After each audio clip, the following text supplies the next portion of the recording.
বিজয়া দশমী পার হয়ে গেছে। একটি দিন পেরিয়ে আমরা একাদশীতে এসে দাঁড়িয়েছি। মনটা কেমন খারাপ খারাপ অনেকেরই। চোখে জল আসছে। কিন্তু কেন? মা তো কোথাও বিসর্জিত হন না। এতদিন বাইরের দালানে দাঁড়িয়ে পুজো নিয়েছেন। এবার হৃদমাঝারে ডুব দিলেন। মৃন্ময়ী আবার ধরলেন চিন্ময়ী রূপ।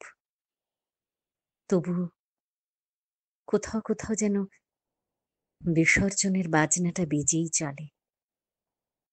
সেই নিয়েই কলকাতার বিখ্যাত ইএনটি স্পেশালিস্ট, আমার খুব কাছের বন্ধু ডক্টর সজল সুরের একটি লেখা আমি পাঠ করব। আজ বিজয়া দশমী। বিজয়া আসলেই চোখে জল ভরে আসে। মহালয়ার রেডিওটা 10 দিন হলো বিছানার পাশে চুপচাপ শুয়ে আছে। ঢাকিরা ফিরবে ঘরে। এবারে ওরও ঘরে ফেরার পালা। আবার একটা বছর পার হলে মা বলে ডাকবে বীরেন্দ্র ভদ্রর গলা।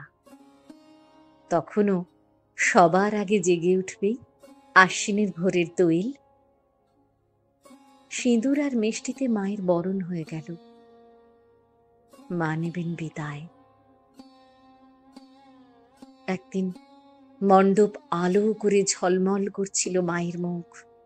কত সুখ, কত হাসি, কত অব্যক্ত কথারা মায়ের পায়ের কাছে বসেছিল চুপ করে। চারপাশে সব ছিল ভালো। রোজ রোজ অঞ্জলি, ফুল, ধূপ ধুনো আর যা যা ছিল, এখন সবই কেমন যেন আবছায়া ঘেরা। হাতের অস্ত্রগুলো খুলে নিয়ে গেছে প্রতিমা বাহকরা। বড় বড় ধনুচির ভিতরটা এখন শুধুই অন্ধকারময়। আগুন ও তার তেজ সব নিভিয়ে ছাইকে অপাংতেও করেছে সময়। ধোঁয়া নেই। এখনই বাতাসটাতে কেমন শীত শীত ভারী। দশমীর চাঁদ ওই দেখা যায়, সাথে শুকতারা। পূবের আকাশে খানিকটা পথ মায়ের মুখের পানে চেয়ে সেও পার হয়। মৃন্ময়ী মা, চিন্ময়ী রূপ, নিরাভরণ, চোখে জল। বড্ড বড্ড কান্না পায়। আজ বিজয়া দশমী। আসছে বারে আর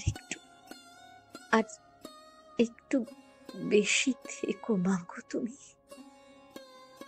আর একটু বেশি থেকো।